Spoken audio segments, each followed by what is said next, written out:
Turabaramukije cyane bakunzi b'ikiganiro umutima w'ubugingo, amahoro y'Imana niyo tubifurije mu byanyu no mu banyu. Nkuko mubibona kandi mubyumva muteramanye na jewe Janvier Manirambona, nkaba ari jewe nsanzwe mbatunganiriza kino kiganiro umutima w'ubugingo, kandi nkaba ari jewe nsanzwe ndakibashikiriza. Murahawe rero ikaze mu kiganiro umutima w'ubugingo cuno munsi, aho dufise urukurikirane rw'ibiganiro tugiye kumara iminsi tubashikiriza bivuga kuri Noheli. Ibiganiro bivuga kuri Noheli ari nabyo twataziriye ngo Noheli nziza, ni urukurikirane rw'ibiganiro 10 tuzobashikiriza muri iyi minsi ya Noheli, aho ikiganiro ca mbere canke igice ca mbere ca runo rukurikirane rwa bino biganiro kivuga ngo urukundo rw'Imana ku bantu. Ibi biganiro 10 tugiye kubashikiriza bivuga kuri Noheli twabitaziriye Noheli nziza. Hanyuma ikiganiro ca mbere twacise urukundo rw'Imana ku bantu. Hanyuma ikiganiro kigira kabiri canke igice ca kabiri ca runo rukurikirane rwa bino biganiro kizoba kivuga ngo ukuvuka kwa Yesu Kristo mu isezerano rya kera. Tuzorabira hamwe ibigize ico kiganiro kivuga ku kuvuka kwa Yesu Kristo mu isezerano rya kera, ico vyari vyaravuzwe ko mu isezerano rya kera, ibijanye no kuvuka kwa Yesu Kristo. Niyo mpamvu twacise ukuvuka kwa Yesu Kristo mu isezerano rya kera. Ico isezerano rya kera rya Bibiliya rivuga kuri kuno kuvuka kwa Yesu Kristo, twibuka kuri uno munsi mukuru witwa umunsi mukuru wa Noheli.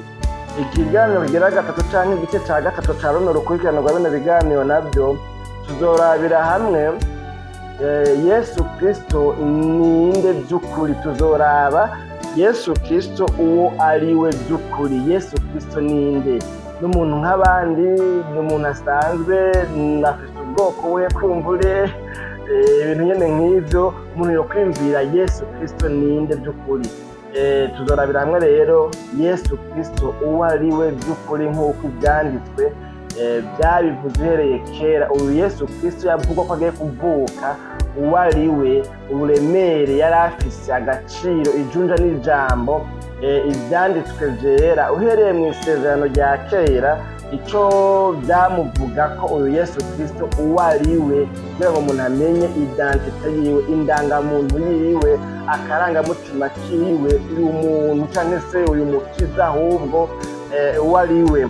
Hanyuma igice ca gatatu ca bino biganiro twakuvuga ngo ikiganiro ca kane, ahubwo ko ikiganiro ca mbere tubonye ko ari urukundo rw'Imana ku bantu. Ikiganiro ca kabiri naco tubonye ko kizoba kivuga ngo ukuvuka kwa Yesu Kristo mu isezerano rya kera. Hanyuma ikiganiro ca gatatu naco kizoba kivuga ngo Yesu Kristo ninde by'ukuri. Ikiganiro ca kane canke igice ca kane kizoba kigizwe n'ibiganiro bishika ku biganiro bishika kuri ibiganiro 5. ni ukuvuga tuzoca tukigaburamwo uduce duce. Igice rero ca kane kizoba kigizwe n'agace A, aho ako gace A duhereye mbere ingene citwa kino gice ca kane citwa ngo abamarayika mw'ivuka rya Yesu. Iyi chapitre rero ivuga ngo abamarayika mw'ivuka rya Yesu ariyo chapitre ya kane canke arico kigabane ca kane canke arico gice ca kane ca runo rukurikirane rwa bino biganiro. Agace A, agace ka mbere kazoba kagizwe n'ikiganiro kivuga ngo umumarayika Gaburiyeli kwa Mariya. Hanyuma agace B canke agace kagira kabiri kazoba kagizwe n'ikiganiro kizoba kivuga ngo umumarayika kwa Yosefu canke kwa Yozefu, bivanye na prononciation ya bamwe n'abandi kumbure. Hanyuma agace ka gatatu kazoba kagizwe n'ikiganiro kivuga ngo umumarayika abibarira abungere. Aha tubatare muri ca kigabane ca kane twabonye ko kizoba kirimwo ibiganiro 5. Aho ivyo biganiro rero tuko turavuga yuko agace ka gatatu kazoba kavuga ngo umumarayika abibarira abungere. Agace ka kane ariko D nako kazoba kavuga ngo umumarayika abwira abanyabwenge b'inyenyeri. Hanyuma agace ka nyuma ariko gace ka gatanu kazoba kagizwe n'uduce E hamwe n'agace F. Ni ukuvuga kino gice ca kane, ino chapitre ya kane ivuga ngo abamarayika mu ivuka rya Yesu igizwe n'uduce A, B, C, D, E, F. Rero agace ka nyuma cyangwa ikiganiro ca nyuma muri ino chapitre ya 4 izota ikoraniriza hamwe agace E n'agace F. Ubwo buce bubiri bwa nyuma nabwo buvuga ngo agace E kavuga ngo umumarayika abwira Yosefu guhungisha umwana. Hanyuma agace ka nyuma nako kazofatana na kano gace E, agace F rero kazofatana n'agace E kazoba kavuga ngo umumarayika abwira Yosefu guhunguka. Iki kigabane rero ca 4 kizoba kirimo ibiganiro bitanu nkuko tumaze umwanya turiko turabivuga, aho tuzorabira hamwe rero uruhara rudasanzwe abamarayika bagize mu ivuka rya Yesu. Imana yacu nihimbazwe. Hanyuma ikigabane rero ca 5 cyangwa chapitre ya 5 izoba irimwo ikiganiro kivuga ngo ukuvuka kwa Yesu Kristo rero nyezina. Tuzoca turabira hamwe rero kuvuka kwa Yesu uko byagenze igihe Yesu Kristo yavuka, byagenze gute, hehe, bande, ibyabaye ico gihe Yesu yavuka. Hanyuma ikiganiro ca nyuma kizoba gisozera runo rukurikirane rwa bino biganiro bivuga kuri Noheli nziza cyangwa se bino biganiro twataziriye ngo Noheli nziza. Agace ka nyuma cyangwa se igice ca nyuma kizoba kivuga ngo umunsi mukuru wa Noheli. Tuzorabira hamwe rero amateka y'umunsi mukuru wa Noheli. Nari mpisemo kubanza kubashikiriza runo rukurikirane rwa bino biganiro ibice bikuru bizoba bigize runo rukurikirane cyangwa ibigabane cyangwa se ibice cyangwa amaparti kuko abandi bavuga ngo part 1, part 2, part 3. Ni kuvuga nari nshatse kugira ngo mumaze mwumve rero lo contenu izoba igize runo rukurikirane rwa bino biganiro. Ibi biganiro ivuga kuri Noheli twabiteguye mu nyandiko mu mwaka w'2019. Ico gihe jewe nari nkiri Zambia, niho numva ivyo bintu binjemwo, niho numva umutima ngobera gutegura bino biganiro. Hanyuma ndabitegura rero mu nyandiko, ni kuvuga mu manote. Aya manote mfite ngaha ayikumbure yerekana neza ko mburi ingene ivyo biganiro ko kuzoba bimeze cyangwa se bizoba bikurikirana. Hanyuma rero ico gihe rero ndabitegura niteze ko nca mfata amashusho n'amajwi yabyo, hanyuma nkabitegura nkabitunganya, hama ngaca ndabishikiriza mu minsi mikuru ya Noheli na Bonane uwo mwaka nyene w'2019. Kuva ico gihe rero muri uwo mwaka w'2019 gushika muri uno mwaka w'2023 ntibyakunze yuko ivyo biganiro nabibashikiriza, kubera ico gihe naciye mpura n'ibibazo bidasanzwe. Ubuzima narimwo, utwo nari mfite turahomba, ibintu biraba nabi, ibintu biramera nabi, mura n'ibyago, mura n'ingorane. Ico gihuhusi gica gihuhutira kuri ako ka business, gihuhutira ku buzima. Ico gihe ndatangatangwa imbere n'inyuma, iburyo n'ibubamfu, epfo na ruguru. Ni ukuvuga ibintu biraba nabi. Kiba igihe co gusabwa, kiba igihe kidasanzwe, kiba igihe c'umubabaro, kiba igihe c'amarira, kiba igihe c'indirimbo z'agacurantimba. Ndavyibuka indirimbo naririmba, za ndirimbo za Chorale Ambassadeur baririmba ngo Mana kuki wavyemeye, by'akababaro bikatubako, ibintu nyene nk'ivyo. Ndibuka byabaye ibihe bidasanzwe, byabaye ibihe by'umubabaro. Hanyuma rero ntibyakunze yuko rero ntegura ivyo biganiro, kuko n'udukoresho nari mfise naho tutari dushemeye, ari nako twamfasha gutunganya amashusho n'amajwi ya bino biganiro nyene bya Noheli nagomba kugira gushikiriza. Uko dukoresho twace tujana n'ico gihuhusi, aka laptop nari maze kuronka, n'imashini nari mfise biraca bijana n'ijanwa n'ico gihuhusi, tablet nari mfise. Udukoresho twose turaba nabi, ibintu nyene biraba nabi.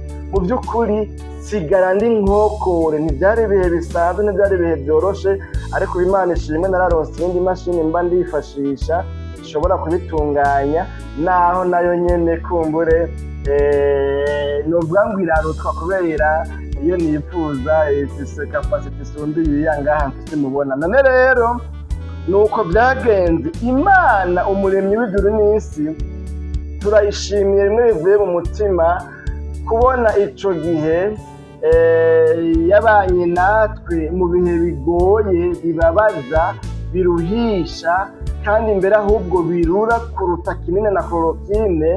Ico gihe ikabana natwe ikatuba hafi gusumba mbere novuga ngo uwundi muntu uwo ari we wese. Mbere mu gihe byabonekana n'abitwa abagenzi bariko baraduta nk'akanuka, aho byabonekana hariho abantu bariko baratuzinukwa, abantu baduherako batuvako, kiba igihe cyo kuba ukwacu twenyene, kiba igihe cyo kuba novuga ngo inyakame, kiba igihe cyo kuba nyamwigendako. Ariko Imana bazi ibana natwe tugirira neza. Mbanje kuja muri birebire ariko mugabo reka ntatwe tubyihoze. None rero turashimiye Imana nyine amahoro yarakoze ko yashizeho igihome ntamenwa, igashiraho akarimbi, igashiraho umupaka hagati y'amateleviziyo na viziyo yacu, maze ibyo bigatuma imbono yacu irokoka muri icyo gihe gihuta imbonesha kure. Imana yacu nihimbazwe bene data bakunzi ba kino kiganiro umutima w'ubugingo cuno munsi. Mu kiganiro rero umutima w'ubugingo cuno munsi twagomba turabire hamwe igice ca mbere ca runo rukurikirana rwa bino biganiro twataziriye ngo Noel nziza. Ico gice ca mbere naco ca bino biganiro twataziriye ngo Noel nziza nico twagomba tubashikirize muri kino kiganiro. Ni ukuvuga ngo bya bindi byose twavuga ntitugomba tubibashikiriza icarimwe, tugomba tubaze tubashikirize igice ca mbere. Ico gice ca mbere giheze tuzobashikiriza n'ikindi gice ca kabiri mpaka ibiganiro 10 byose bikwire. None rero imbere y'uko kumbure nsoma amajambo tuza kwifashisha muri kino kiganiro umutima w'ubugingo tuno munsi, imbere y'uko ndabashikiriza amajambo tuza gushimikirako muri kino gice ca mbere ca bino biganiro, nagomba ngo munyemerere mbanze ncishemwo isengesho, dusenga Imana, twinginga Imana kugira ngo Imana itugirire neza, Imana ibane natwe, Imana ituganirize, Imana itwiyereke iciye muri kino kiganiro umutima w'ubugingo cuno munsi. Mwami Imana turagushimiye cyane, turagukengurukiye, imbabazi zawe zikiriho na bugingo n'ubu. Turagushimira urukundo rudasanzwe udukunda, urukundo rusumba rw'umuvyeyi wanashaka yokunda umwana wiwe.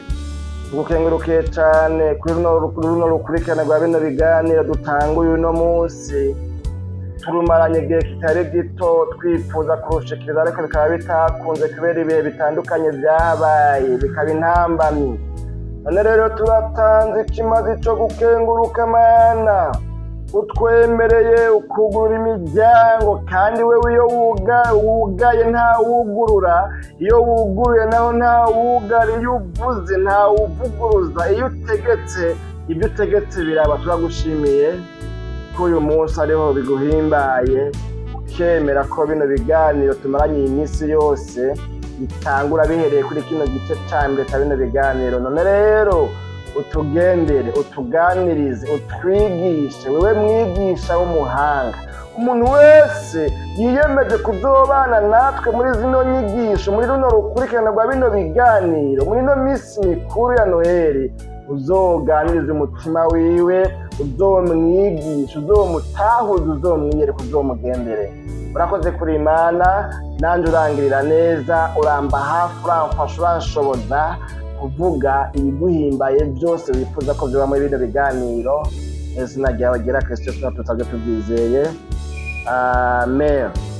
Nuko rero bene data bakunzi ba kino kiganiro umutima w'ubugingo cuno munsi, mu nkunde rero dusoma amajambo twifashisha uno munsi, amajambo abonekana mu butumwa bwiza bwa Yesu Kristo ko bwanditswe na Yohani intumwa mu gice ca 3 ku murongo wa 16. Dusoma umurongo umwe wonyene, kandi ndizera ntakekeranya ko mbere nkivuze gutyo hoyi hariho abaca bumva ayo majambo ingene avuga. Ndibuka kera igihe radiyo ivyizigiro yugururwa cyangwa se yatangura muri iriya myaka, ndibuka ingene iryo jambo ryo ryatangura mu ntango y'ibikorwa bya radiyo ivyizigiro.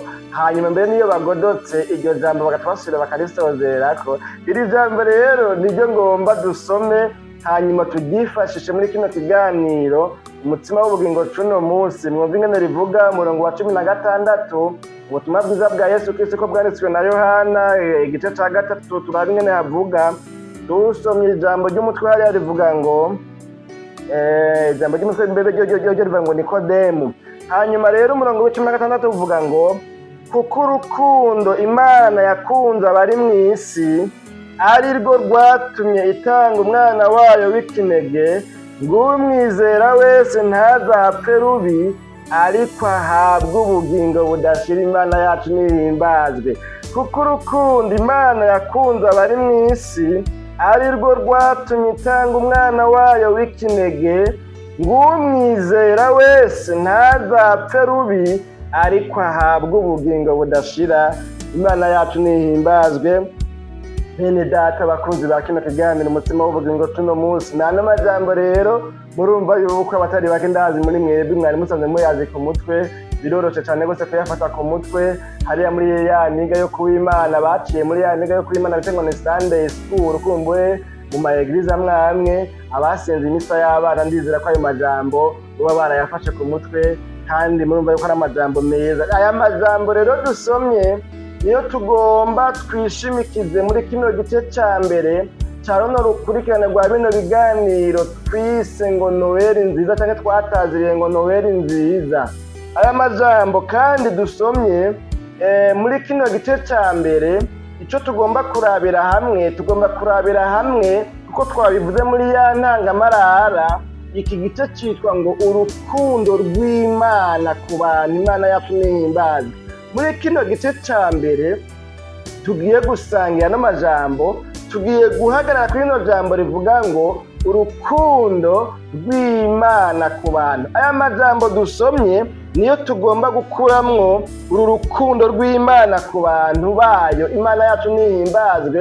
Kandi ndizera neza yuko nimwakurikirana mbere na bino biganiro byose kumbe twamaze kuvuga bizoba ari ibiganiro 10, bizobafasha gutahura neza kurushiriza iyi Noheli, bibafashe mbere no guhimbaza neza iyi minsi mikuru ya Noheli. Imana yacu nihimbazwe. Uyu murongo rero dusomye muri ubu butumwa bwiza bwa Yesu Kristo ko bwanditswe na Yohana intumwa, n'umurongo dukurikiranye neza dusanga utwereka amajambo indwi. Harimwo amajambo indwi makuru ahambaye, afise uburemere, afise ijunja, afise ijambo ridasanzwe. Muri uno murongo dusomye dusangamo amajambo indwi atwereka neza umugambi w'Imana ku bantu bayo. Ni ukuvuga uno murongo dusomye ukurikiranye neza usanga harimwo aya majambo indwi atubwira, atwigisha, adutomorera neza umugambi w'urukundo rw'Imana ku bantu. Imana yacu nihimbazwa. Ayo majambo rero nyene indwi niyo tugomba rero tuvugane ko muri kino kiganiro, niyo tuza guhagararako cane, niyo tuza kwigishanyako, niyo tuza kuyagako aya majambo indwi. Ijambo rya mbere rero tubona muri ano majambo twabonye umurongo uvuga ngo kuko urukundo Imana yakunze. Tugomba tugarukirize ngaho, kuko urukundo Imana yakunze. Imana yacu nihimbazwe. Ijambo rya mbere rero muri ano majambo indwi tubona muri uno murongo twasomye muri buno butumwa bwiza bwa Yesu Kristo ko bwanditswe na Yohana mu gice ca 3 umurongo wa 16, ijambo rya mbere tubona muri twereka umugambi w'urukundo rw'Imana ku bantu ni iri jambo nyine rivuga ngo urukundo. Imana yacu nihimbazwe. Urukundo rw'Imana niryo jambo ryuguruye ano majambo indwi tugomba dusangire. Urukundo rw'Imana ni agaheta. Urukundo rw'Imana ruragutse cyane. Urukundo rw'Imana ntiwoharura uburinganire bwarwo. Urukundo rw'Imana ntiwozana imetero ngo upime ubwaguke bwarwo.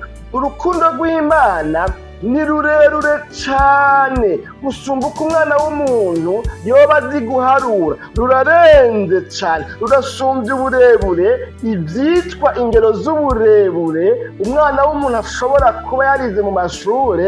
Abashakashatsi banditse mu bitabo bakavuga ngo ibirometero, amahegitometero, amametero n'ibindi n'ibindi n'ibindi n'ibindi. Urukundo rw'Imana ni rurerure cyane, kuko urukundo rw'Imana ntawo rupima uburebure bwarwo. Urukundo rw'Imana kandi ni rwiza cyane. Imana yacu nihimbaje kubera yuko n'Imana ubwayo ibiyigize uko Imana imeze.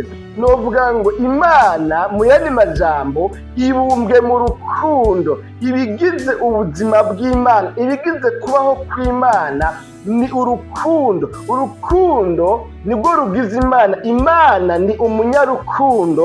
Imana yacu nihimbazwa. Ano majambo twasomye uyasomye mu yandi Bibiliya, cyane cyane nka Bibiliya y'Igifaransa, usanga aya majambo twasomye avuga ngo Imana yarakunze cyane abari mu isi. Imana yacu nihimbazwa. Imana yarakunze cyane abari mu isi. Dieu a tant aimé le monde. Imana yacu nihimbazwa. Imana yarakunze ngo cyane. Mu yandi majambo tuvuga ngo Imana ntiyakunze buhoro buhoro. Mu rukundo yakunze abari mu isi, mu rukundo rwayo, mu kugaragaza urukundo, mu kwerekana urukundo, yoyo ngo nta kwirezereva kwahabaye. Imana yarakunze, novuga ngo ihereza ko. Imana yarakunze, urukundo rwayo rwose novuga ngo irarutanga, iruhereza ku bana b'abantu. Imana yarakunze cyane abari mu isi. Imana yacu nihimbazwe. Bene data bakunzi ba kino kiganiro umutima w'ubugingo tuno munsi, bisigura ngo rero cyangwa bitwereka yuko urukundo Imana yakunze abari mu isi. Imana bitwereka yuko Imana ngo yakunze cyane, urukundo rwinshi cyane, urukundo novuga ngo rurenze ubwo twoharura, urukundo rwose abari mu isi. Imana yacu nihimbazwe. Muri ya ndirimbo y'amajana 354 mu gitabo c'indirimbo zo guhimbaza Imana mu Kirundi, mu ntunge mvuge iyo nimero kuko niyo nzi neza. Hariho n'indirimbo zo gushimisha Imana kumbure mu gitabo c'indirimbo zo gushimisha Imana kumbure ngo mu Kinyarwanda, ariko sinzi nimero ngo indirimbo ngo nimero zingahe. Mugabo mu gitabo twebwe dukoresha twebwe abarundi, inimero amajana 354 tuhasanga amajambo meza cyane aryoshye avuga ku rukundo rw'Imana, aho umuririmbyi yavuze ngo mbega urukundo rw'Imana rworuha ruserangurika. Aravuga ngo rusumba ukwezi, rusumba izuba, kandi kuzimu rushikayo. Imana yacu nihimbazwe. Bene data bakunze bacu kiganiro umutima w'ubugingo, abavuga ngo mbega urukundo rw'Imana yacu rworuha ruserangurika, rwoharurika. Aravuga ngo rusumba ukwezi, rusumba izuba, mbere ngo n'ikuzimu naho rubasha gushikayo. Aravuga ngo rwatumye Yesu aza mu isi yacu ngo induhe aturuhure. Imana yacu nihimbazwa. Kandi mbere y'abana nyavuga ngo mbere na wa mwana w'icangazi, ubwo rukundo nyene ngo rwatumye se amwakira. Imana yacu nihimbazwe. Iyo ndirimbo muzorabe havugamo amajambo menshi, muzorabe iraryoshe. Urukundo rw'Imana niryo jambo rya mbere turiko turavuganako. urukundo rw'Imana niryo jambo riza imbere n'uno mugambi Imana ifitiye abantu. Imana ibafitiye urukundo rudasanzwe. Aya majambo indwi turiko turavugana ko urukundo rw'Imana nibwo ruza imbere y'ibindi byose. Ibindi byose biza binyegejwe mu rukundo rw'Imana. Ibindi byose turonka bikomoka mu rukundo rw'Imana. Ibigize umugambi Imana ifise ku bantu bikomoka mu rukundo rw'Imana. Urukundo rw'Imana nirwo ruca inzira, hanyuma ibindi bigakurikira. Imana yacu nihimbazwe. Bene data bakunzi ba kino kiganiro umutima w'ubugingo cuno munsi, hanyuma tubandanije kuko ntituza kugarukira kuri rino jambo ryonyine rya mbere. Ijambo rya kabiri naryo twabonye muri ryo murongo havuga ngo kuko urukundo Imana yakunze abari mu isi ariko rwatumye itanga umwana wayo bikinege n'ibindi. Ijambo ndondamwe rigira kabiri n'ijambo rivuga ngo urukundo Imana yakunze abari mu isi rero. Ijambo rya kabiri muri ano majambo turiko turarabira hamwe ni ijambo rivuga ngo abari mu isi. Imana mu kurema umwana w'umuntu yamuremye mu ishusho yayo, imwishushanya ko, iravuga ngo tureme umuntu mu ishusho yacu ase natwe. Imurema mu ishusho yayo, imwishushanya ko, hanyuma imuhumekeramwo impwemu y'ubugingo. Imana yacu nihimbazwe. Hanyuma rero inyuma yaho habayeho imigenderanire myiza hagati y'Imana. Inyuma y'imigenderanire myiza rero yabaye hagati y'Imana n'abantu bayo, icaha cahavuye cinjira mu isi.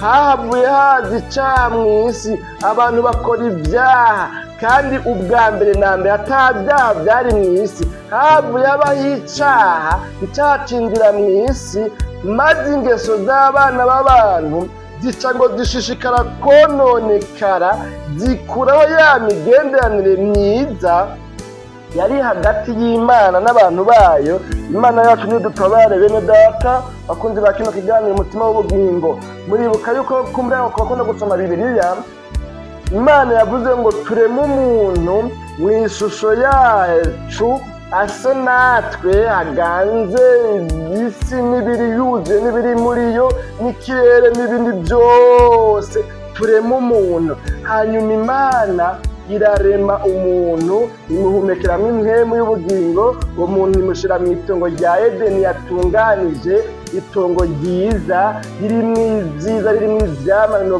by'ubwoko bwose, ibyo tutabona kino gihe. Ico gihe byari bihari. Murabizi ko ibintu bigenda bihinduka, iminsi itituke, bimwe bipfa byononekara, bidisparesa, ibintu nyene nk'ibyo. Hanyuma rero umuntu aba muri iryo tongo, Imana iranezerwa, Imana igiriranire imigenderanire myiza n'umuntu yaremye n'abantu yaremye, kuko yari Adamu na Eva. Ntituzi igihe byamaze babanye neza. Imana ngo ku mugoroba, ku kayaga ko ku mugoroba, hajya ku muhingamo, ngo yahoriza ikaza gutemberera ba bantu yashira mu itongo ryayo. Kubera iki? Kubera Imana abo bantu yari yabaremye mu ishusho yayo, yarumva ifise affection kuri bo, yarumva ibakunze. Imana urukundo yari bafitiye rwayitera kutaguma mu ijuru, ngo igahaguruka ikava mu ijuru ikaza izanwe no gutembera ba bantu mu itongo rya Edeni. Ntituzi igihe byatwaye, bikaza ikabatemberera, ikababaza ingene biriwe. Kumbe n'andi magambo menshi namwe murabyumva, ntiyabije kubaraba gusa, ntiyabije kubakangamira, yaraganira nabo, yarabaganiriza. Urumva novuga ngo bari nk'abagenzi b'Imana, bari abana bayo. Hanyuma rero mu nyuma rero ngo Satani araraba, amaze gukorogwa avuye mu ijuru, araba ingene Imana ibanye neza n'abo bantu mu itongo rya Edeni. Satani nawe agira ishari, agira inzigo, agira urwango, arabona atari abantu bya byiza nahoramwo niyo bazoteba bajimira n'imperuka. Abo bantu ndazi mu ijuru ingene bimeze. Aba bantu nanje reka ndabateshe intumbero, ndabakure ku Mana, ndabatandukanye n'Imana. Imana yacu nidutabare bene data bakunzi ba kino kiganiro umutima w'ubugingo. Hanyuma rero Satani acaraza ngo mw'ishusho y'inzoka azaganiriza wa mugore Eva mw'itongo rya Edeni. Ayo majambo ntidupfa tuyaza ko cane kuko siyo ntumbero, ariko mugabo mu ncamake murazi yuko yaje akamubwira ngo mbega none burya ni koko Imana yarababujije ngo ntimuzohirahire ngo hagire igiti na kimwe murye ko co ngaha mw'itongo. Ni ukuvuga yakreye confusion afatiye ku vy'Imana yababwiye mugagaragaza kubihindukiza kugira ngo aronke ahaca baganire na Eva. Hanyuma rero baraganira, Eva ati oyaye bimeze uku, ibindi biti byose byo mw'itongo turemerwa kubiryako kiretse ibiti bibiri, igiti kimenyekanisha kibi n'iciza hamwe n'igiti c'ubugingo. Ibyo yatubwiye Imana ko nitwabirya n'ugupfa tuzopfa. Hanyuma Satani ati haba n'intete haba namba ntababe, Imana yarababeshe, irazi yuko umunsi mwokigiye kw'ico giti mwoca mumera nk'Imana mu kurema. Ntimwoshobora kwitwa ibiremwa gusa, ahubwo namwe mwoba abaremyi, namwe mworonka izindi mbaraga zidasanzwe, mworonka iyindi authority idasanzwe. Atangwa kubereka yuko hariho ibindi bivyoca bikoreka, ahubwo bagaca baringanira n'Imana, kuko nawe nyene icari camukuye mw'ijuru kikamukororera mw'isi, agahanwa agakugwa mu bwiza bw'Imana mw'ijuru, nuko yagombye kuringanira n'Imana, nuko mbere yagombye gukubita kudeta Imana. Yavuga ati rero aba bantu ninabereka yuko bazoca baringanira n'Imana, bazoca baba abaremyi nk'uko umuremyi w'ijuru n'isi ameze, Imana yabo imeze, nzoba ndabatandukanije n'Imana burundu. Imana yacu nidutabare. Hanyuma rero ca giti barakiryako, tugerageza kumera nk'abasimbagurika kumbure nk'abanyarutsa, barakiryako. Hanyuma bakiriye baca babona ko bari gusa ibintu nyene nk'ivyo. Murabizi ko mu nyuma Kayini na Abeli, abana ba Adamu na Eva, nabo bahavuye bicana. Kayini yica Abeli kubera iki? Icaha cinjiye mw'isi. Cinjiye mw'isi rero ingeso z'abana b'abantu zica zishishikara kononekara. Inyuma yaho Kayini yiciye Abeli, havuye haza igihe co kwa Nowa, naho nyene ngo hakorwa ibyaha vyinshi, ibyaha vy'umurengera, kugeza aho Imana yicuza ico yaremeye umwana w'umuntu. Ico gihe cose ingeso z'abantu ngo zari zamogoreye gukora ibibi. Urusomye hariya mu gitabo c'Itanguriro igice ca 6 uzobona amajambo atari make yerekana ingene ingeso z'abana b'abantu zari zononekaye mw'isi. Ni ukuvuga rero ingeso z'abana b'abantu zirononekaye, abantu ngo bamogoreye gukora ibyaha, bamogoreye gukora ibibi, ibintu Imana ibona ko ari bibi, Imana birayibabaza. Ni ukuvuga ngo ibintu biba bibi. Ariko rero nubwo biruko, nubwo abantu bacumuye, nubwo abantu bababaje Imana, nubwo abantu bahemukiye Imana, nubwo abantu batakoze ivy'Imana yagomba, bene data ndababwira ngo Imana yashishikaye gukunda abari mw'isi.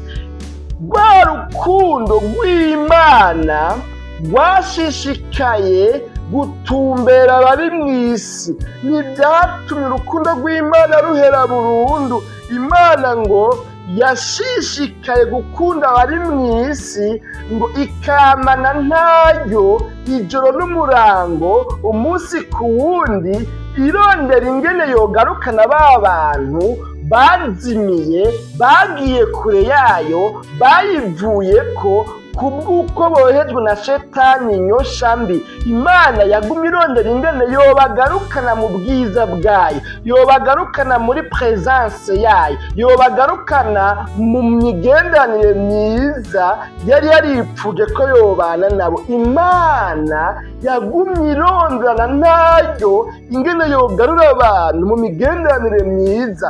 Niho yacigira ikazana inogwa ngo urutonde, intonde yishaka yuko izo ntonde zobafasha kuyubaha, zobafasha kumenya karindi kabo badakwiye kurenga, k'ibyo badakwiye gukora. Murazi yuko cagiye ku musozi Sinayi Imana yahaye amabwirizwa 10 Mose kugira ngo bamenye yuko badakwiye gukora ibi, badakwiye gukora ibi. Imana ibabuza byinshi badakwiye gukora: ntugasambane, ntukice, ntukibe, ntukipfuze, ntukipfuze umuntu nabi, wubahe izina ryanje, uryubahe, ntukambangikanye n'izindi mana, ibintu ngenda nk'ibyo, wubahe so na nyoko. Amabwirizwa si ibyo byonyene, n'inyuma yaho habaho abacamanza bari baje kugerageza gushyira ibintu ku murongo. Iyo abantu bafise ibyo bapfa bakaza bakabatunganiriza, si ibyo byonyene, Imana irahava ishiraho abavugishwa,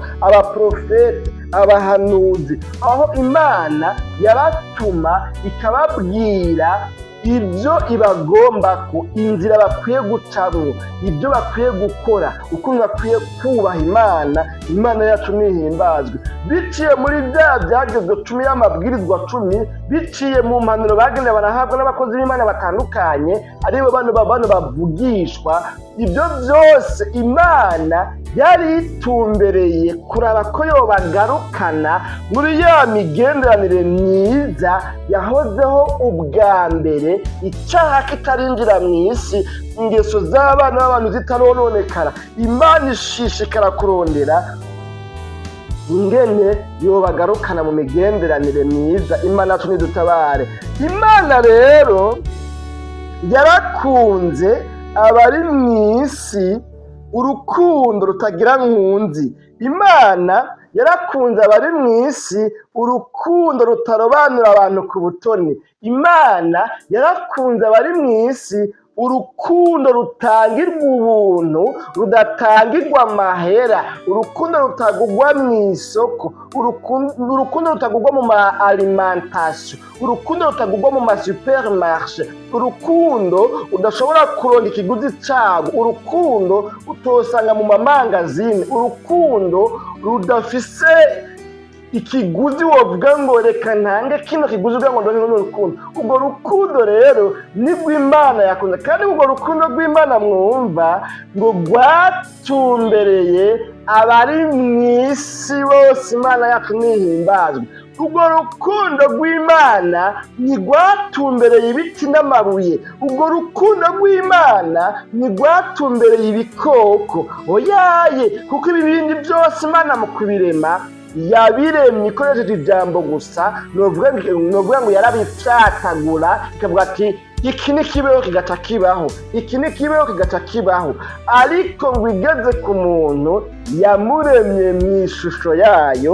Imana yacu nihimbaza kubera ko umuntu yamuremye mu ishusho yayo, nicyo gituma urukundo rwayo rwaguma rutumbereye umwana w'umuntu, kubera ko yaremwe mu ishusho yayo. Ni ukuvuga ngo Imana ntibyayinezera, byarayibabaza kubona ishusho yayo, umuntu basa, umuntu yaremwe mu ishusho yayo ariko arakora ibyaha, kandi ibyaha nabyo ari umugararizo, ari ukugarariza Imana, ari ubugarariji.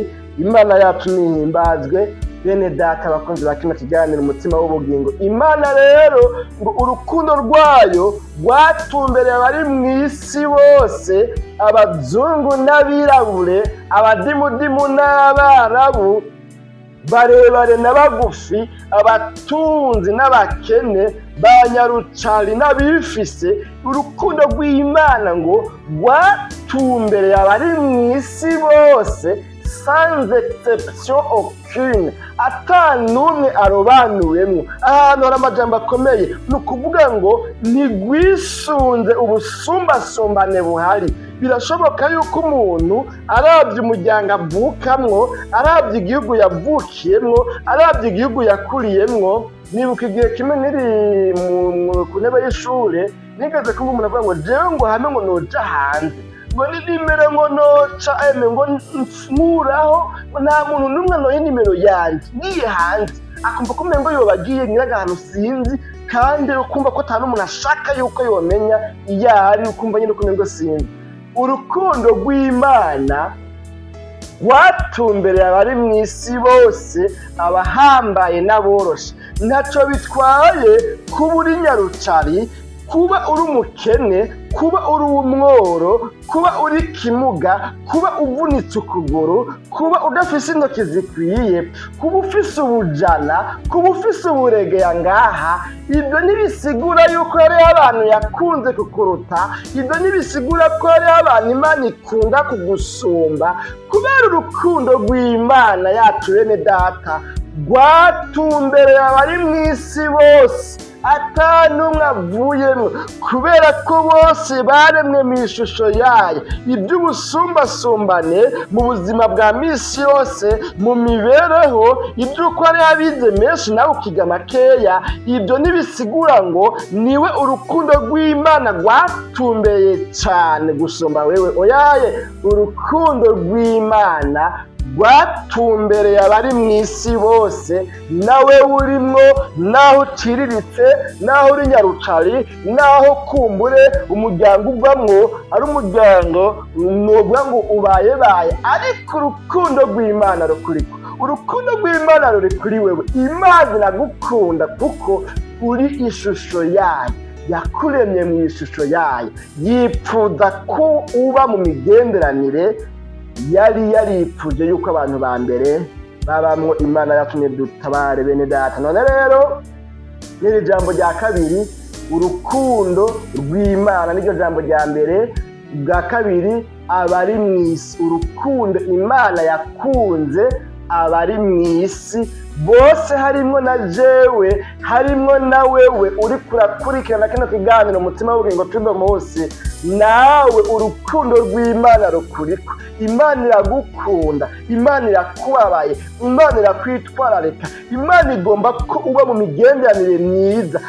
Hagati yayo nawe habaho imigenderanire myiza. Igomba yuko utaba umugarariji, igomba yuko utagendera mu bugarariji ari byo byaha, igomba yuko usabana nayo, ugirana imigenderanire myiza nayo. Imana yacu nihimbazwe. Bene data bakunzi ba kino kiganiro umutima w'ubugingo tuno munsi. None rero nuko ijambo rya gatatu naryo tugomba guca turifatanya n'ijambo rya kane. Ijambo rya gatatu rivuga ngo gutanga, kuko urukundo Imana yakunze abari mu isi ari rwo rwatumye itanga. Gutanga rero ni ijambo rya gatatu, itanga umwana wayo w'ikinege. Umwana wayo w'ikinege rero ni ijambo rya kane. Tugomba rero kuyafatanya aya majambo, tuyagirire ijambo rimwe ariko anyegejwemwo ijambo rya gatatu, gutanga, ijambo rya kane, umwana w'ikinege. Imana yacu nihimbazwe. Duca turonka gutanga umwana w'ikinege. Kuko urukundo Imana yakunze abari mu isi bose ari rwo rwatumye itanga umwana wayo w'ikinege. Imana yacu nihimbazwe. Bene data bakunzi ba kino kiganiro umutima w'ubugingo cuno munsi, turiko turavuga ya majambo indwi. Twavuga yuko twabonye muri no murongo aya majambo atwereka umugambi w'urukundo rw'Imana ku bantu. Ijambo rya gatatu rero tubonye ko rivuga gutanga, ijambo rya kane umwana w'ikinege. Turayafatanya tuvuge tuti gutanga umwana w'ikinege. Imana yacu nihimbazwe. Tumenyereye kubona mu buzima bwacu bwa misi yose aho tuba nagomba aho dutuye mugabo byose nta ngorane. Murazi ko ibinyarwanda n'ibirundi byose bisa n'ibigomba gusa mu bice novuga ngo bitari bike kwijana. Rero tumenyereye kubona mu buzima bwacu bwa misi yose ahari urukundo, ahari ndakunda, ahari ndagukunda, ahari joteme, ahari nakupenda, ahari I love you, ahantu hari urukundo habaho no gutanga. Imana yacu nihimbazwe. Ahari urukundo hama hariho obligatoirement gutanga. Mu yandi majambo, nta rukundo rudatanga, nta rukundo rw'ubugugu, nta rukundo rw'ubukasi, nta rukundo rw'ingumyi. Urukundo, ahantu hari urukundo gatuma kaba gatoya ariko kahabe. Urukundo rero nabwo Imana yakunze abari mu isi ntigwabaye urw'amajambo gusa, kuko abandi bamwe bavuga ngo urukundo si amajambo, urukundo si joteme, urukundo si sheri shushu, urukundo si bebi, urukundo si hani, urukundo si nani majambo, kumbure sinzi murabona ni hatari amajambo y'inkono ni menshi. Urukundo si ajya amajambo yonyine, ahubwo inyuma y'ajya amajambo uzohora uraba neza ko hariho ijambo ryo gutanga. Urukundo si amajambo ngo urukundo n'ibikorwa. Ni majambo, yego urukundo n'amajambo, ariko ni amajambo anyegejwemo ibikorwa, ni amajambo anyegejwemo gutanga. Urukundo rutagira ico ruguha ataco rwikura gatume kaba gato mugabo kaboneka. Urwo rukundo rudatanga si urukundo, kubera urukundo rutegerezwa guherekezwa n'amajambo, rutegerezwa guherekezwa bamena ko n'ibikorwa, ntiruherekezwa n'amajambo, kuko urukundo n'amajambo arimwe n'ibikorwa. Imana yacu nihimbazwe. Imana rero nayo urukundo yakunze abari mu isi, kubera yuko Satani yari hajya acunganywe n'abantu arondera ingene yobagumiza mu byaha, ntibazobivemo, ntibazobakizwe, ntibazohinduke, ntibazosubire kuba muri ya migenderanire myiza, kuko byohava bituma bazomusubira muri cya kibanza ciza yahoramwo. Satani yari acunganywe n'abantu kugira ngo ahangane n'Imana, ayereke ko yayemeje yuko abantu bamugoreye gukora ibyaha. Dusomye hariya muri igitabo cy'Itanguriro igice cya 6, singomba ko turiko turasoma yose aya majambo, ngomba kubabwira ibintu bikuru byari bihari ico gihe mu gihe ca Nowa, igihe Imana ihisemo kuranduza isi umwuzure. Ijambo rimwe rivuga ngo ibibi by'abantu byari byinshi mu isi. Ijambo rya kabiri rivuga ngo isi yari yononekaye imbere y'Imana.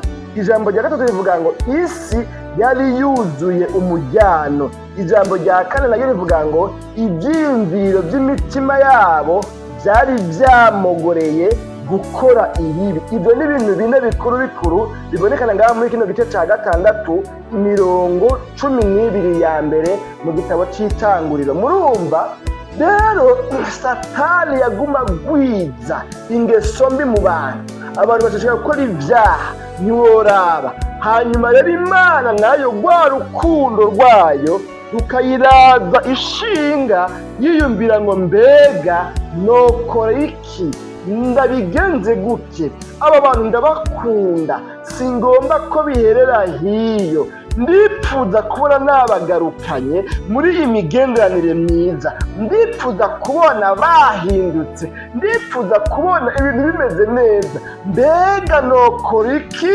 kugira ngo bano bantu ndabagarukane? Mbega nobacunguza iki, nobakwegesha umugozi nyabaki? Mbega notanga iki c'agaciro cotuma kiba incungu kugira ngo bano bantu ndabagarukane mu migenderanire myiza? Urukundo rw'Imana rero yadukunze twebwe abari mu isi ntigwabaye urukundo rw'amajambo gusa, ntigwabaye urukundo rw'akarimi gusa, ntigwabaye rwo kudusesa kw'akarimi gusa ngo iradukunda gusa, ariko rwabaye urukundo rwayiraje kujya musonga, niko novuga, rurayibuza amahoro, ruyitera kumva yotanga ikintu cyose gishoboka mugabo gitume isubira kutugarura, gitume isubira kuturekipera. Imana yacu nihimbaze. Rero Imana muri byinshi yiyumviriye isanga ikintu cotuma umwana w'umuntu asubira gucungurwa, akaba yokugwa ko ubuhoma bw'ibyaha yagendeyemwo, asanga n'ugucungurwa n'amaraso y'utagira igicumuro. Imana yacu nidutabare. Urukundo rw'Imana rero ruyisunika, ruyishikana ku rugero rwo gutanga umwana wayo w'ikinege. Ihitamwo gutanga umwana wayo w'ikinege kugira ngo uyu mwana wayo w'ikinege asubire agarukane muri ya migenderanire yahahoze aba bantu bataye Imana, aba bantu basigaye bagendera mu byaha, aba bantu banyuranije n'Imana.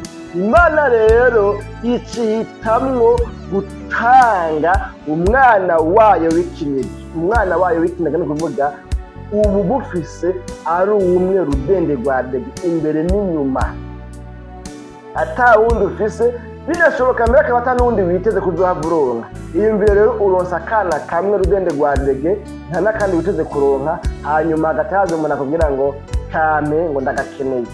Yarabaye kuri Aburahamu, kandi byari bifise icyo bisigura kuri ibi bya Yesu, ingene Imana umubyeyi wacu yemeye gutanga umwana wayo w'ikinege, nk'uko Aburahamu nawe yari yemeye gutanga ikimazi arico mwana wiwe Isaka. Imana yatumye dutabara. None majambo gutanga niryo jambo rya gatatu muri ya majambo indwi turiko turarabira hamwe. Umwana w'ikinege nawe niryo jambo rya kane. Imana rero bene data, urukundo dukunda nirwo rwakomotsemwo ugutanga umwana wayo w'ikinege ari we Yesu Kristo, kugira ngo aze asubire abe umuhuza w'Imana n'abantu, kugira ngo asubire aze aduhuze n'Imana biciye mu rupfu rwo ku musaraba, aducunguze amaraso yiwe ku musaraba bambwe, hanyuma natwe tubamburwe, acumitwe icumu ryo mu rubavu natwe ducungurwe, tubone gusubira kuronka ahantu twoca kugira ngo twemerwe n'Imana. Imana yacu nihimbazwe. Hanyuma rero tugeze ku ijambo rya gatanu, kandi naryo nyene ngomba ko turifatanya n'ijambo rya gatanu kugira ngo bice bigira iryungane rimwe ryumvikana. Twabonye ngo kuko urukundo Imana yakunze abari mu isi arirwo rwatumye itanga umwana wayo w'ikinege, kugira ngo umwizera wese ntazopfe rubi. Rero ijambo rya gatanu ni ijambo rivuga ngo umwizera, uwumwizera. Hanyuma ijambo rya gatandatu nawe naryo ni wese, ari kuvuga ngo uwumwizera. Hanyuma wese naho ni ijambo rya gatandatu, wese naho ni kuvuga ngo uwo ari we wese. Imana yacu nihimbazwe. Aha rero ni kuvuga ngo uwo ari we wese amwizera, uwumwizera uwo ari we wese abone guhabwa ubugingo budashira. Bigomba kuvuga ngo Imana yatanze uyu mwana wayo w'ikinege kugira ngo umuntu uwo ari we wese, uko yoba ameze kose, ntacyo bitwaye ubukene yoba afise, umuryango uba yabaye avamwo, igihugu avamwo, ntacyo bitwaye urukoba afise kumbure ko ari umuzungu cyangwa umwirabure, ariko kondisiyo imwe yonyine ngaho ibonekana no kuvuga ngo ni kondisiyo y'umwizera. Apana igikoko, apana igiti cyangwa ibuye, kuko ibyo ntibyizera Imana, ibyo ntibirimo ya shusho y'ubumana, ntibyaremwe mu ishusho. Ariko Imana yashatse gushyiraho ikintu cyotuma umuntu uwo ari we wese muri bano bantu bayivuye ko habaho kondisiyo imwe rudende rwa dege ituma asubira mu migenderanire myiza hagati yiwe n'Imana. Iyo kondisiyo nayo ivuga ngo uwo ari we wese uko yoba ari kose anyizera,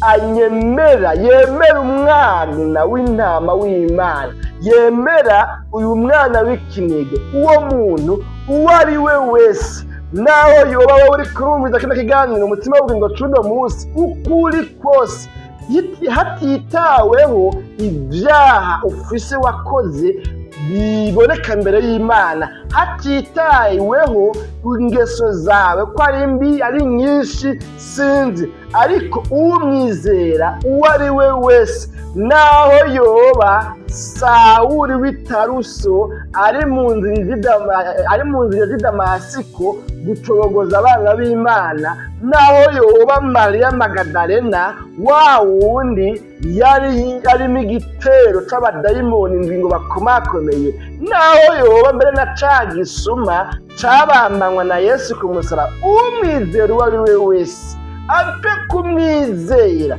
naho yoba afise sitati mbi, naho yoba afise novuga ngo identite mbi y'ubwicanyi, y'ubushakanyi, y'ubusambanyi, y'ubusuma, y'ingeso mbi z'uburyo butandukanye, yo gukinyiza abandi, yo kurenganya abandi, uyo muntu naho yoba ari umurozi ariko ko ari umuntu w'Imana yaremwe mu ishusho yayo. Uyu muntu amaze kuba ari umuntu yaremwe mu ishusho y'Imana, hanyuma akongera ko agatera intambwe akavuga ngo nabonye ko ibyo ndimwo ari bibi, ibyo ndimwo si byiza, Imana ntigomba ko mba muri bino bintu, hanyuma agatera intambwe akavuga ngo ndemeye ko ndi umunyabyaha, ndemeye ko ibyo nakoze atari byiza, Mana ndakwizeye ko ari wowe mucunguzi wanje, ko ari wowe ushobora kunkiza akabi, ko ari wowe ushobora kumparira ibyaha, ko ari wowe ushobora kunkura muri bino bintu ndimwo. Uyo muntu ngo aca ahabwa ikintu ca nyuma tugomba turangirize ko citwa ubugingo budashira. Ubugingo budashira rero niryo jambo rigira indwi muri ano majambo indwi twariko turarabira hamwe. Twabonye ya majambo avuga ngo kuko urukundo Imana yakunze abari mw'isi arirwo rwatumye itanga umwana wayo w'ikinege, kugira ngo umwizera wese ntazopfe rubi ariko ahabwe ubugingo budashira. Imana yacu nihimbazwe. Ijambo rya nyuma niryo tugomba kuvuga ko rivuga ngo ubugingo budashira. Uyu mugambi w'Imana rero utangurira mu rukundo rw'Imana ukarangiriza mu bugingo budashira. Imana yacu nihimbazwe. Icyaha igihe cinjira mu isi cakwegeye akaga, cakwegereye akarambaraye abana b'abantu, kuko cabakwegeye urupfu. Novuga ngo umuntu wese ari mu isi aba akwegewe urupfu, akwegewe gupfa, kubera yuko burya byari byanavuzwe yuko nibahirahira bagakora iby'Imana yababujije bakazobura gupfa. Rero icyaha cinjiye mu isi cadukwegeye urupfu, ariko urukundo rw'Imana rwogwo igihe rwinjiye mu isi, urukundo rw'Imana rwatumye itanga umwana wayo w'ikinege. Rumaze kuza mu isi rwogwo ntigwatuzaniye urupfu, ntigwatuzaniye gusinzikara, ahubwo rwaduciriye icanzo kidushikana mu bugingo budashira. Ni ukuvuga urukundo rw'Imana rutaraza mu isi, urukundo rw'Imana rutarigaragaza ku bana b'abantu, muri izi ntambwe zose zagiye ziraba Imana igaragaza urukundo rwayo ku bana b'abantu, nta nzira, nta bundi buhinga, nta yindi novuga ngo solution yari ihari ishobora gushikana umuntu mu bugingo budashira butaremwe umubabaro. Ariko urukundo rw'Imana rumaze kuza rwaciye icanzo, aho twari duciriwe icobo kitujana imahonero, kitujana muri gihenomu, kitujana mu muriro w'ibihe bitazoshira mu gihano tuzohanwa hamwe na Satani. Urukundo rw'Imana rwogwo rwaciye ruza ruducira icanzo kidushikana mu bugingo. Uwemeye guca muri ico canzo yaciriwe n'urukundo rw'Imana, naho rwashizeho kondisiyo ivuga ngo uwizera uyu mwana w'ikinege ntanze, kugira ngo apfe ku bwanyu, apfe mu gishingo canyu, amaraso yiwe ayabacunguze mwebwe abanyabyaha. Umwizera, uwemera kuruharirwa ibyaha nawe, uwemera kwatura ibyaha byiwe, uwemera kwakira ingabire y'agakiza, uwemera kwakira iyi ngabire ivuye mu rukundo rwa jewe Imana yanyu, uwo ari we wese uyo muntu azoba asubiye kuba restore, azoba asubiye gusubizwa ubugingo budashira bw'umunezero nari narateguriye abantu. Imana yacu nihimbazwe. Ni ukuvuga mu yandi majambo, urukundo rw'Imana rwaje kugira ngo ruburizemwo wa mugambi Satani adufise ko wo kugira ngo adutandukanye n'urukundo rw'Imana, adutandukanye n'ivy'Imana yari yaduteguriye. Imana yacu nihimbazwe. Bene data, n'ano majambo rero twariko turabira hamwe, twabonye ko ijambo rya mbere rivuga ngo urukundo rw'Imana. N'uno murongo twasomye uvuga ngo kuko urukundo Imana yakunze abari mu isi ariko rwatumye itanga umwana wayo w'ikinege, kugira ngo umwizera wese ntazopfe rubi ariko ahabwe ubugingo budashira. Ijambo rya mbere tubonye rivuga ngo urukundo rw'Imana. Ijambo rya kabiri naryo rivuga ngo abari mu isi. Imana yakunze abari mu isi, ntiyakunze imisozi n'amashamba kuko ivyo ntivyaremwe mu ishusho yayo, ariko Imana ifitiye affection, ifitiye urukundo rudasanzwe twebwe abari mu isi.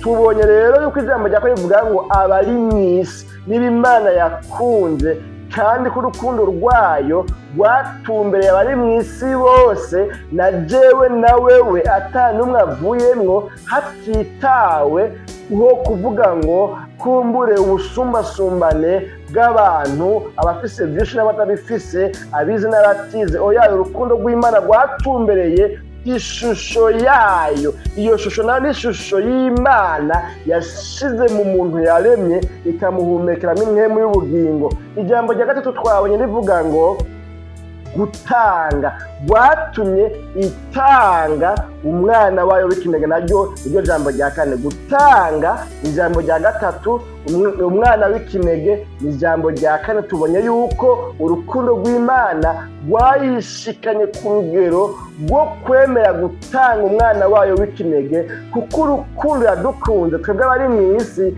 atari urukundo rw'akarimi gusa gasoza, atari urukundo rwa sherisheri gusa muga bikagarukira ngaho gusa, ahubwo ari urukundo rwemera gutanga n'iby'agaciro bidasanzwe. Nejo bundi umuntu avuga ngo ndagukunda, dukundane tugire niko muri imigenderanire y'urukundo. Ni umugenzi wo ku ishuri, ni umugenzi wo ku kazi, ni umugenzi kumbure cyangwa unashakane n'urukundo kumbure ngira ngo rw'abakeneye kubakana. Icitwa urukundo rwose niba gisuzuma ugasanga ni urukundo rutikura, azoba ari ay'akarimi, bizoba ari ubw'uburyarya niko novuga, bizoba ari urukundo. Kuko urukundo rwama ruherekejwe n'ibikorwa byo gutanga no kwitanga. Ijambo rya gatanu twabonye ari ijambo rivuga ngo uwumwizera, ni ukuvuga uwizera Yesu Kristo wa mwana w'ikinege. Ijambo rya gatandatu ndaryo twabonye ngo uwo ari we wese,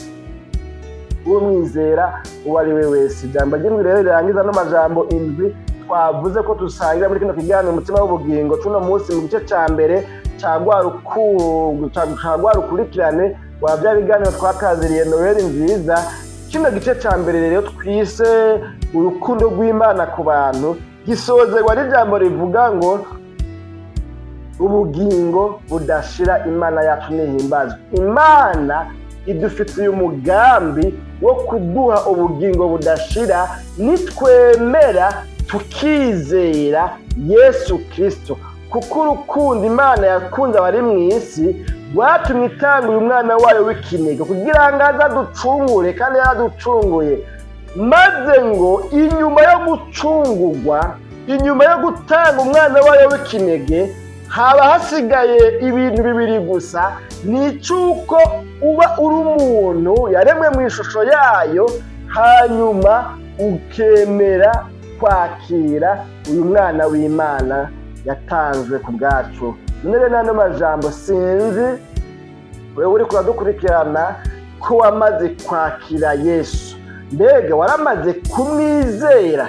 Tubonye ngo umwizera uwo ari we wese uko ari kose ntacyo bitwaye kuba atunze cyangwa adatunze cyangwa akenye adakenye, ariko uwo ari we wese yemeye guca bugufi akamwizera akamwakira ngo amubere umwami n'umukiza mu bugingo bwiwe, akemera kumanika amaboko beza ngo horeme, akemera ko atsinzwe, akemera kuva mu bugarariji bw'ibyaha Shetani yakwegeyemo abantu. Uyu muntu uwo ari we wese agize iyo ntambwe akamwakira, acaba umwana w'Imana. Nasomye andi magambo avuga ngo abamwakiriye bose yabahaye ububasha bwo gucika abana b'Imana. Imana yacu nihimbazwe. Mbega wewe wariko urakurikirana kino kiganiro umutima w'ubugingo cuno munsi, muri kino gice ca mbere duhereye ko citwa urukundo rw'Imana ku bantu. Mbega waramaze kwakira Yesu Kristo ngo akubere umwami n'umukiza mu bugingo bwawe? Ubwo ni wowe ukiri umuja w'ivyaha. Yesu yatanzwe ngo aze kutubera incungu, aducunguje urupfu rwo ku musaraba, aseshe cyangwa se avuye amaraso yiwe, kuko yari amaraso y'utagira igicumuro, bikwiye ko ari atwoza ibyaha. Yaje kugira ngo bikunde dusubire duhabwe uburenganzira twari twaratswe cyagihe abantu bakorokera mu byaha, hanyuma igihano cyo gupfa rubi kikabashikako. Ariko mugabo Yesu yaje kugira ngo aducire inzira, aduhe yandi mahirwe ya kabiri, aduhe deuxième chance, kugira ngo bikunde umuntu yokwemera kumwizera, umuntu yokwemera kwihana ibyaha, umuntu yokwemera ngo Mana mbabarira, Mana ibyo maze n'iminsi ngenderamwo, izi ngeso ngenderamwo, ubu busuma n'ubwicanyi n'ubusambanyi n'ubushakanyi, ibi bintu by'amacakubiri byanganje, ibi bintu by'ishano by'uburozi by'ubupfumu n'ubupfumukazi by'ubukonikono by'amareba by'ubupfungakiwani, Mana mpisemo kubyihana, ndakwingiza ngo umbabarire, naracumuye, ni koko naracumuye, ariko ndatahuye yuko Yesu yaje kugira ngo asubize uburenganzira natwe n'ibyaha ngenderamwo. Ndatahuye yuko incungu Yesu Kristo yabambwe kugira ngo mbamburwe, yacumijwe icumu kugira ngo ncungurwe. Ndatahuye yuko hamwe nomwizera noca mbabarirwa, hanyuma ngahabwa ubugingo budashira, kuko havuga ngo umwizera wese ahabwa ubugingo budashira. Ndatahuye yuko bigishoboka, erega sinari ko byoshoboka ko nanje ndi umunyabyaha ruhebwa, ndi umunyabyaha kuri runo rwego, ndi umunyabyaha kuri no stade. Sinarinzi yuko byoba bigishoboka, ariko ndamenya yuko naho byotukura tukutuku, amaraso Yesu yavuye ku musaraba aca byoza akabikuraho, ibyatukura tukutuku bigahinduka bikaba nk'intama y'umweru, nkongera kwemerwa n'Imana. Ndabimenye, ndabitahuye, ndabyibukijwe biciye muri kino kiganiro cya Noheli, biciye muri kino kiganiro umutima w'ubugingo. Ndamenye neza yuko ari urukundo rw'Imana rukiri kuri jewe, ndamenye ko ari urukundo rw'Imana rukiri hejuru kuri jewe, rukinkurikirana, rukindondera, rukingeneye. Ndatahuye Mana yuko utaramera, nubwo jeho nahindukiye nkagutera ibitugu. None rero ndakwinginze ngo umbabarire. Umuntu avuze gutyo, umuntu yemeye kwihana akababarirwa. Sinzi rero waramaze kwakira Yesu Kristo ngo akubere umwami n'umukiza mu bugingo bwawe? Waramaze kumwizera? Mbega waramaze guharirwa ibyaha? Wumva ufise amahoro? Wumva ufise ubugingo budashira muri wewe? Erega bamwakiriye bose yabahaye ububasha bwo gucika abana b'Imana. Erega kandi abamwakiriye urupfu nta bubasha ruba rukibafiseko, kubera rwa rupfu rwavugwa ku bacumuye, kw'ingero y'icyaha ari urupfu. Aba bamaze kumwakira bakamwizera, yaciye abaho ubugingo budashira. Ubwo bugingo budashira rero buri muri bo, barabugendana. Abamwakiriye baca baronka ubugingo budashira, urupfu nta jambo ruba rukibafiseko. Kubera iki? Kubera hariho ikinetraliza urupfu, hariho izindi mbaraga z'ubugingo budashira bunesha urupfu. Urupfu bisigura ngo ni iherezo ry'ubuzima, ni iherezo ryo kubaho. Rero aba bantu bari bafise urupfu rugenda rubakurikiye, rugenda rubarondera, rugenda rubereka yuko imana imeruka batazorusimba. Aba bantu rero burya kubera yuko baronse ubugingo budashira muri bo, bituma rya herezo ry'ubuzima rikugwaho, bakiberaho ubugingo budashira, kuko babugendana muri bo. Buri muri bo abaha ubugingo budashira uyu mwana w'ikinege w'Imana. Abo bantu n'abahirwe rero, kubera yuko urupfu nta jambo rubafiseko. Bazoja mw'ijuru, bazobona Imana, bazobana n'Imana. Ubugingo budashira babugendana muri bo, bazobubamwo ibihe bidazoshira banezerewe. Ariko abataramwakira, abataramwizera, abataramwakira ngo babere umwami n'umukiza mu bugingo bwabo, abo n'abahombe, kubera bobo baracari munsi y'uburongozi bw'ibyaha, baracari abaja b'ibyaha. Ibyaha biraca bafise ku bushobozi, ibyaha biraca bafise ku ijambo, ibyaha biraca bategeka, ibyaha biraca bagiza abaja. Kandi abantu bose ibyaha bikigiza abaja, aba bantu ingero y'ibi byaha bagenderamwo ni urupfu, kuko impera n'imperuka urupfu rubafise ku ijambo.